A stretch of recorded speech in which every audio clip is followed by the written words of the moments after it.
Bismillahirrahmanirrahim. Alhamdulillahil malikil haqqil mubin. Wa bihi nasta'inu ala umuri dunya waddin.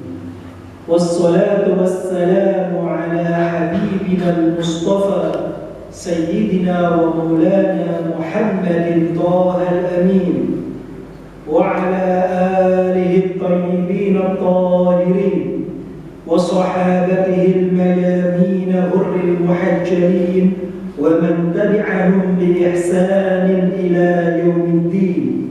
Amma ba'du. Allahumma alhimna ilman nafhamu bihi awamiraka wa nawahik warzuqna fahman na'lamu bihi kaifa nunajika ya rabbal alamin. Yang pertama-tama dan utama, marilah kita sama-sama memanjatkan puja dan puji syukur kita kehadirat Allah Subhanahu wa Ta'ala dengan senantiasa membasahi lisan kita dengan satu ucapan yang mulia, Alhamdulillahi Rabbil Alamin. Kemudian juga atas nama syukur kepada Allah Ta'ala, berterima kasih kepada Rasulullah Sallallahu Alaihi Wasallam atas hidayah, atas ilmu dan akhlak yang menjadikan kita hidup bahagia di dunia dan akhirat insyaallah. Maka seyogyanya kita melafalkan Allahumma salli wa sallim ala Muhammad wa ala alihi wa sahbihi. Mudah-mudahan dengan sholawat dan salam kehadirat baginda Rasulullah Sallallahu Alaihi Wasallam beserta keluarga dan sahabatnya, kita diberi kemudahan oleh Allah untuk menauladani akhlak-akhlak baginda Rasulullah Sallallahu Alaihi Wasallam.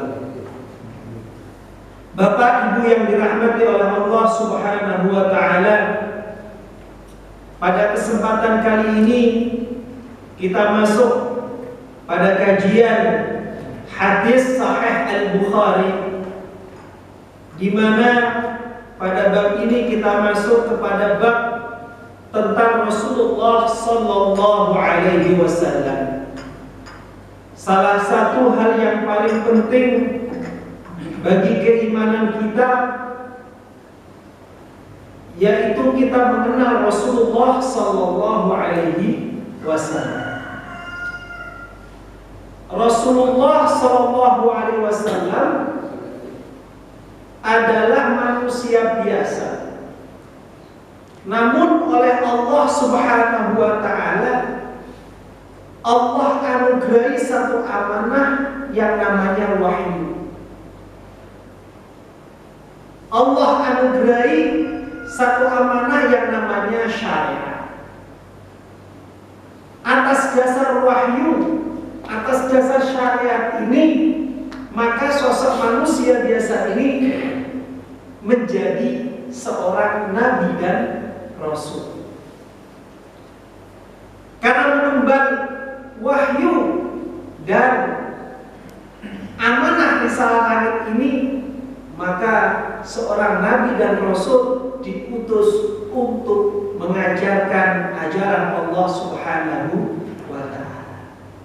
Nah, pada kesempatan kali ini kita akan belajar satu ilmu, bagaimana Rasulullah Sallallahu Alaihi Wasallam mendapatkan wahyu. Jadi kalau orang mengaku dia Rasul, mengaku dia Nabi, maka dia nggak boleh marah kalau ditanya, kok bisa jadi Nabi? Kok bisa mendapatkan wahyu? Itu jangan marah. Wah, kamu lecet nih. Enggak. Itu pun yang terjadi bagi pada Rasulullah SAW dan para Rasul selanjutnya. Maka pengetahuan akan wahyu yang disampaikan Allah kepada Rasulnya itu ada sesuatu yang wajar. Pertanyaan demikian. Nah, Pada kesempatan kali ini kita akan membahas satu pelajaran tentang wahyu itu. Bismillahirrahmanirrahim. Wa bihadzal isnad al-muttasil ila al-Imam al-Bukhari rahimahullahu tabaraka wa ta'ala qala haddatsana Abdullah ibn Yusuf qala akhbarana Malik an Hisham ibn Urwah an abihi an Aisyah ummul mu'minin radhiyallahu anha. Jadi hadis yang dibawa oleh Imam Bukhari dengan sanadnya yang berujung kepada Sayyidatina Aisyah radhiyallahu anha. Aisyah itu istri daripada Rasulullah sallallahu alaihi wasallam. Aisyah itu menikah dengan Rasulullah setelah Khadijah meninggal. Jadi Rasulullah menikah dengan Khadijah umur 25 tahun. Sementara Khadijah kurang lebih 40 tahun sekitar itu. Nah, Rasulullah SAW menikah umur 25 tahun dan ditinggal wafat oleh Khadijah. Rasulullah saat itu umur 50. Jadi selama 25 tahun Rasulullah itu monogami. 25 tahun, 25 tahun. Setelah 25 tahun Rasulullah meninggal Khadijah, gak langsung kawin.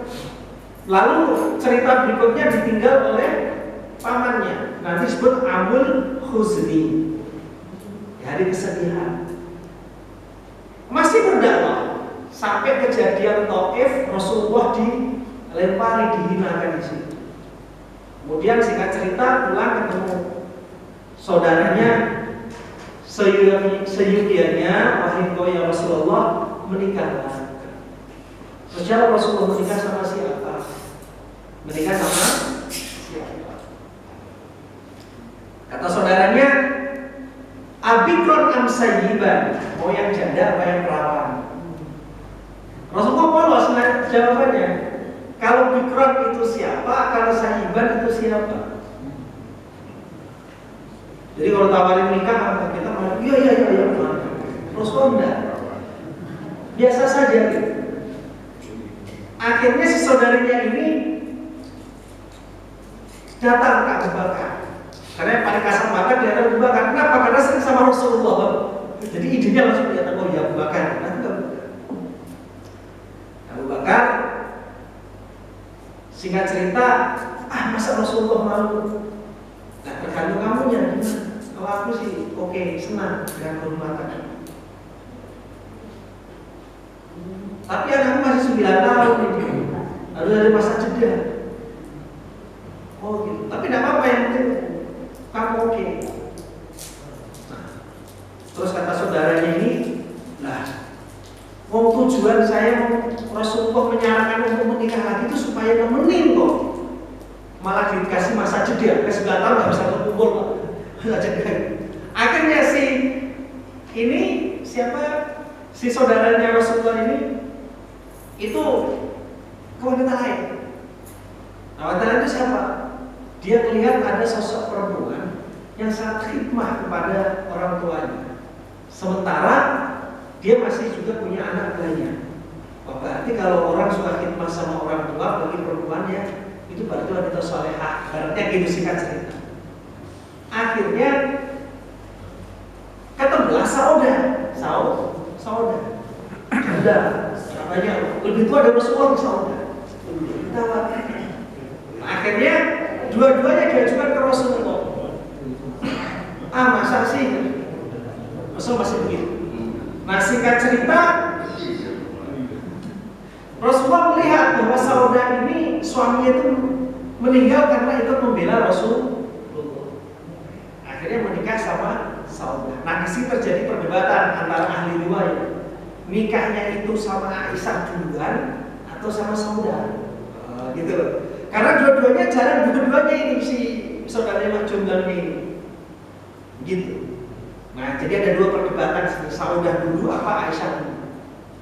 Nah, mana yang yang duluan. Nah, ini terjadi perdebatan di antara ahli riwayat.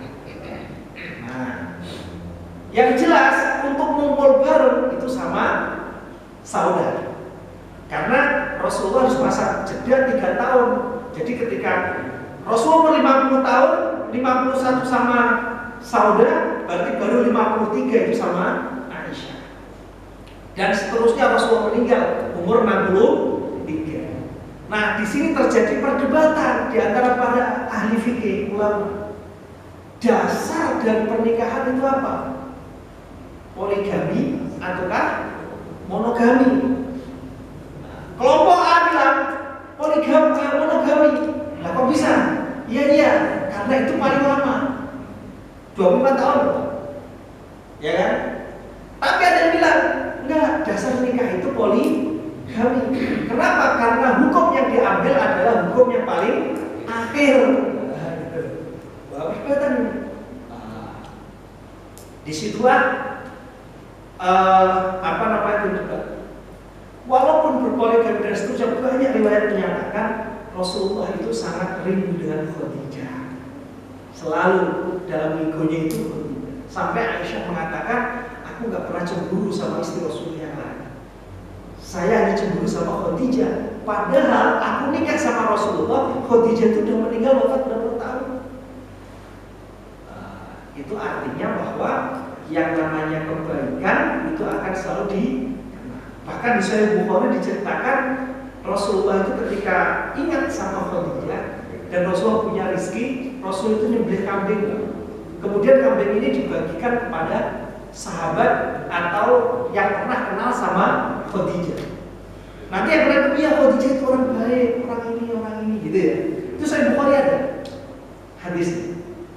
Nah, lalu tradisi semacam ini sama orang Indonesia di capture, jadilah tradisi haul itu ceritanya, yaitu menyembelih kambing, menyembelih hewan, dihadiahkan kepada saudara-saudara dekat, kemudian disebutkanlah akhlak-akhlak mulia untuk ditiru dan disebut kebaikan supaya mengalir pahala atau supaya ditahu menjadi akhlak orang banyak. Nah, itu saya buka cerita. Nah, Aisyah berarti kan dapat Rasulullah itu sekitar umur 53. Sementara persoalan wahyu ini yang mengalami adalah Khadijah. Tetapi kenapa ujung daripada riwayat ini adalah Aisyah? Nah, ini akhirnya para ulama terjadi diskusi. Nah, Al-Haris ibn Hisham radhiyallahu anhu sa'ala Rasulullah sallallahu alaihi wasallam. Jadi Aisyah menceritakan bahwa sahabat namanya Haris ibn Hisham itu pernah suatu ketika bertanya ke Rasulullah sallallahu alaihi wasallam. Nah, Aisyah istri Rasul yang kemudian ceritanya itu ada Haris ibn Hisham. Ini oleh ilmu hadis disebut namanya mursal sahabi. Mestinya kalau soal urusan yang spesial soal wahyu ini istrinya ada nomor 1. Tapi persoalannya kan Aisyah dapat Rasulullah itu Rasulullah jadi nabi dan masanya lama. Nah, di sini Allah menyatakan walaupun ini mursal sahabi tetapi diterima. Nah, mursal sahabi itu diterima. Karena di sini ada ihtimal, ada kemungkinan Haris bin Hisham ya setelah ditanya ini suatu ketika setelah itu bercerita kepada Sayyidatina Aisyah. Ini jangan dibahas panjang-panjang. Oh, berarti ini Sayyidatina Aisyah berguru sama orang ajnabi ini. Ajnabi itu muslim tapi orang lain. Jangan berpikir macam-macam gitu ya. Jadi di sini maksudnya itu mendapatkan kabar itu dari si Haris bin Hisham. Nah, ini disebut mursal sahabi dalam ilmu hadis. Tapi oleh ulama diterima. Nah, Haris bin Hisham ini siapa? Haris bin Hisham al-Mahzumi ini itu adalah saudaranya si Abu Jahal. Oh, ini kan saudaranya Abu Jahal. Makanya namanya hidayah itu Allah Siapapun Allah bisa kasih. Ini saudara yang bekerja, Syaqiq Abi Jahl, Ibnu Hisham, saudara Abu Jahal. Dia dulu ini menentang Rasulullah. Baru masuk Islamnya itu setelah kejadian Fathu Makkah. Baru dia masuk Islam. Nah, tapi oleh Allah dianugerahi si Haris Ibnu Hisham ini mati syahid. Dianugerahi mati syahid. Orang yang brengsek ini mati syahid. Ada juga sahabat Nabi yang namanya Khalid bin Walid. Itu dari sebelum Islam, jadi dari brengseknya itu udah musuh Rasulullah, perang terus. Di zaman Rasulullah juga perang terus. Di zamannya Abu Bakar juga perang, sampai banyak. Tapi oleh Allah, Khalid bin Walid ini tidak dianugerahi syahid, tapi meninggal di atas ranjang. Meninggal di atas ranjang, sampai dia sedih. Kenapa aku sedih? Wahai Khalid bin Walid, aku tuh di medan perang itu berkali-kali, luka udah biasa. Karena aku memang ingin meninggal dapat anugerah syahid. Tapi ya gimana, takdirku di atas ranjang. Tapi yang orang-orang kayak Haris bin Hisham malah dikasih syahid. Wahsy itu perang brengseknya kan? Sayyidina Hamzah dibunuh, dimakan jantung. Tapi oleh Allah kasih hidayah dia dan mati saja. Itu luar biasa. Wahsy. Sampai Rasul itu begini. Secara kenyataan saya sebagai Nabi akan memaafkan kamu. Wahai Wahsy. Sebagai Nabi saya memaafkan, saya terima kamu. Tapi saya sebagai manusia nggak bisa lihat muka kamu. Kata Rasul. Tolong jangan dekat. Jauh, saya nggak bisa. Saya nggak kuat melihat kamu. Tapi secara teori, secara ilmu saya harus memaafkan kamu. Itu ilmu yang luar biasa. Nah, Haris Ibnu Hisham ini pernah bertanya ke Rasulullah SAW. Ya Rasulullah, kaifa ya'tikal wahyu? Wahai Rasulullah SAW, bagaimana sifat wahyu itu turun kepada engkau? Ulama mengatakan, ya Rasulullah, bagaimana sifat pembawa wahyu? Jadi bahasa Arab itu Pak. Kalau mengatakan bahasa Indonesia enak, tapi kalau nggak ngaji nggak paham. Kalau bahasa Indonesia, bagaimana wahyu itu datang? Wahyu kok datang? Mana ada wahyu datang? Yang ada itu bagaimana sang pembawa wahyu datang kepadamu? Kan gitu pertanyaan mestinya. Tapi kalau diterjemahkan bahasa Indonesia, bagaimana wahyu datang? Memang wahyu itu nama Wahyudi. Wahyu di sini itu maksudnya adalah bagaimana sang pembawa wahyu itu datang, atau bagaimana sifat wahyu itu mendatangi. Nah, ini yang disebut sebagai balaghah ya ini. Faqala Rasulullah sallallahu alaihi wasallam. Ilmu balaghah kalau kita harus belajar Pak teorinya, tapi kalau bagi Rasulullah sudah malakat. Malakat itu sudah apa? Bahasa orang kita aksioma. Doruri sudah langsung otomatis paham. Wa ahyana ya'tini mithlu salsalatil jaras. Kadang wahyu itu datang seperti. Nah, kata seperti ini itu jangan diimajinasikan sesuatu yang kita kenal sekarang. Salsalatil jaras itu artinya, arti terlaknya itu seperti kelenteng gitu.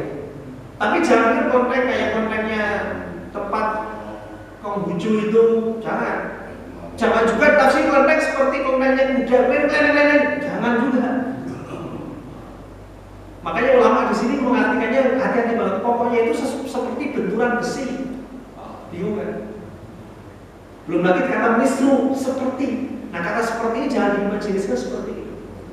Namanya seperti itu berarti sesuatu ini oleh Rasulullah itu berusaha dijelaskan untuk orang yang tidak mengalami itu.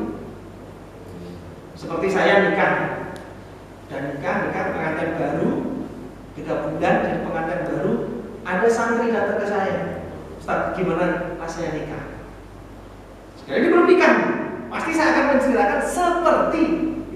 Karena gak mungkin saya menerangkan kebenaran yang saya alami dengan sesuatu yang dia gak alami. Jadi makanya menerjemahkan ini, ntar diartikan seperti kayak Ratu Kilo datang dalam kudanya keliling-keliling kayak film zaman tahun 90-an. Jangan. Ini pentingnya ngaji. Jadi mithlu sosal jaros itu seperti di sini diartikan maknawinya, yaitu ya saat itu sangat menegangkan dan begitu membuat orang terperanjat untuk memperhatikan. Itu maknanya. Hakikatnya gimana wallahu a'lam? Karena Rasulullah kayak kata seperti. Itu ibaratnya hadis Nabi. Wa huwa asyaddu 'alayya. Dan saat itu ada saat yang paling berat bagi. Makanya ada riwayat bahwa Rasulullah SAW oleh Allah diberi kekuatan 13 orang. 13 orang. 13 orang ini hikmahnya apa? Hikmah yang paling utama Rasulullah diberi kekuatan ini yang pertama adalah untuk menerima wahyu. Karena kalau nggak ada kekuatan itu berat. Asyaddu alim. Yang kedua untuk jihad untuk dakwah. Karena suatu ketika itu kalau Rasul nggak kuat itu sering ditantang. Misalkan ada satu orang ya musyrikin yang dia pandai angkat besi. Kalau mau nabi harus bisa mengalahkan. Begitu Rasul datang duel. Kata Rasulullah, ya ayo demi Allah ya harus saya latihin supaya dia mau mendengarkan gak? Bulat, menang Rasulullah. Nah itu yang terjadi. Nah, yang kedua, menurut ulama menyatakan bahwa kekuatan ini untuk menegakkan syariat Allah. Di antaranya syariat poligami yang memang itu pernah Rasul untuk memberi satu keadilan. Fayafsimu anni wa qad wa'aitu anhu ma qala. Lalu tiba-tiba terputus. Jadi kata asyaddu alayya berat di sini itu bahwa yang datang ini adalah sosok malaikat sementara aku manusia. Dan aku nggak pernah punya pengalaman itu. Maka ini sangat berat. Lalu akan terputus agak senggang wa qad wa'aitu anhu ma qala. Nggak tahu, saya paham apa yang dia ucapkan. Saya paham. Apa yang disampaikan saya paham. Kok paham? Nah ini oleh bahasa orang-orang rohani disebut ilmu hudur. Jadi ilmu yang oleh Allah tancapkan langsung kepada sang Rasul. Jadi ilmu itu ada dua. Satu ilmu huduri, ilmu husuli. Kalau ilmu huduri ya ilmu itu hadir sendiri ke Rasulullah, hadir ke dada Rasulullah. Kalau ilmu husuli itu kita belajar, menghafal, mengerti, tanya, itu husuli, kita proses koresponden. Wa ahyanan yatamassalu lil malaku rajulan. Kadang wahyu itu datang kepadaku melalui seorang malaikat yang menyerupai laki-laki. Oleh para ulama dinyatakan laki-laki ini adalah Dahiyah Al-Kalbi. Jadi sahabat Rasulullah itu, Rasul punya sahabat Dahiyah Al-Kalbi, orang bersih, rajin, pintar. Nah malaikat itu suka sama dia, makanya ketika ngirim wahyu ke Rasulullah, itu kadang malaikat menyerupai Dahiyah Al-Kalbi. Menyerupai, saking sukanya sama sahabat Nabi Dahiyah Kalbi. Rasul tahu bedanya, ini setan, ini jin, ini malaikat, tahu. Karena ilmunya langsung dari Allah melalui fayukallimuni fa'i ma yaqul. Lalu menyampaikan wahyu itu dan aku pun paham. Nah, di antara terkenal itu adalah hadis Jibril, yaitu bertentang apa itu Islam, apa itu iman, apa itu ihsan. Itu hadis yang paling terkenal berkenaan dengan malaikat menyerupai manusia. Kadang juga menurut ulama menyerupai seorang Arabi, orang dari pegunungan mana gitu ya, datang ke Rasulullah. Kadang menurut mengajarkan mengajarkan hambanya, hamba Allah Subhanahu wa ta'ala tentang sesuatu ilmu ilmu. Qalat Aisyah radhiyallahu anha, wa laqad ra'aituhu yanzilu 'alaihi wahyu fil yawmi syadidil barq. Pernah aku mendapati Rasulullah itu di musim, di hari yang sangat dingin itu sedang mendapatkan wahyu. Fayafsimu anhu wa inna jabinahu la yatafassadu araq. Kemudian berhenti dan tiba-tiba keringat Rasul itu bercucuran. Berarti ini pengalaman Aisyah mendapati Rasulullah mendapatkan wahyu. Berarti di sini sudah beberapa kali Rasul mendapat wahyu, tapi tetap aja mengalami begitu. Karena Rasulullah itu kumpul sama Aisyah umur 53, sementara wahyu pertama muncul umur Rasulullah 40. Padahal berarti sudah beberapa kali. Itu pun Rasulullah masih mengalami demikian. Jadi wahyu itu dahsyat sekali. Jadi kalau ada orang tanya, kamu ngaku Nabi? Gimana wahyu? Oh, satu begini, aku bergembira, senang, gitu ya. Wah, ini udah menyalahi kaidah. Ini orang aneh-aneh ini. Banyak di zaman tahun 2000 ke atas gitu ya. Dulu ada nabi-nabi, ada nabi Musotek. Ini masih ingat Pak ya? Ada nabi perempuan, Lia Eden, asli namanya Samsuniyati Pak. Lia Eden, terus kemudian aku Jibril. Akhirnya sama polisi ditemukan. Wahai Jibril, pernah nggak ketemu Nabi Musa deh? Agak pernah. Bagaimana nggak Nabi dia? Itu tahun 2000-an masih ingat beberapa tahun. Itu ada. Terus di Banten ada namanya perempuan dapat wahyu katanya. Ajaran ubur-ubur di Banten. Karena saya ngajar di Banten tahu. Aneh-aneh. Ketika ditanya, pokoknya saya diperintahkan untuk gak pernah mandi. Mau bau mau tidak sudah ada urusan. Pokoknya saya dapat ini. Tapi ada aja pengikutnya. Aneh saya bilang orang Indonesia itu. Ada juga di India, aku Nabi juga. Aku Nabi. Mirza bilang ada juga aku Nabi. Tapi ketika ditanya tentang wahyu tentang ini ya bingung gitu. Nah, kebetulan meninggalnya itu di kamar mandi. Terus ada yang bilang begini, kalau kamu ngaku Nabi dan merasa yakin kamu Nabi, mesti ngikuti kaidah para Nabi. Apa kaidah para Nabi? Al-anbiya'u dufinu haitsu ma matu fihi. Para Nabi itu kalau meninggal dan dikubur, itu dikuburnya itu harus di tempat di mana dia meninggal. Rasulullah itu meninggal di kamarnya. Maka ketika dia meninggal di situ, ya di situ maka Rasul harus digali. Itu kaidahnya begitu. Terus para ulama, kalau kamu yakin sebagai Rasul nih, wahai bisa bilang, meninggalmu harus dikubur. Di mana? Di sepitah. Wah, kalau ini nggak pakai, wah ini menyalahi kaidah gitu. Jadi kalau melihat begini tuh santai, Pak. Jadi nggak usah tegang.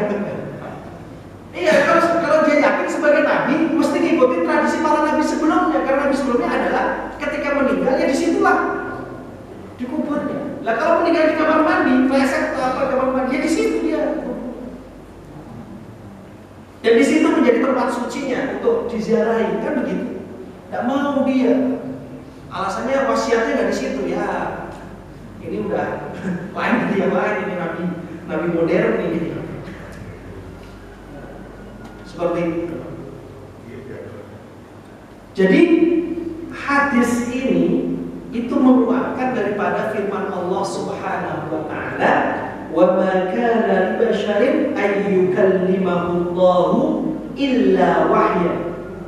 Allah tidak berbicara pada satu manusia yang di sini berbicara maksud memberikan wahyu pada satu manusia yang Allah kehendaki illa wahya, kecuali itu berupa wahyu. Wahyu itu datang langsung. Nah, seperti saat Isra Mi'raj, seperti saat mimpi itu langsung. Au min wara'i hijab, atau di belakang tiba-tiba ada suara seperti Nabi Musa. Au yursila rasul, atau mengutus seorang malaikat. Fa yuhiya bi idnihi ma yasha innahu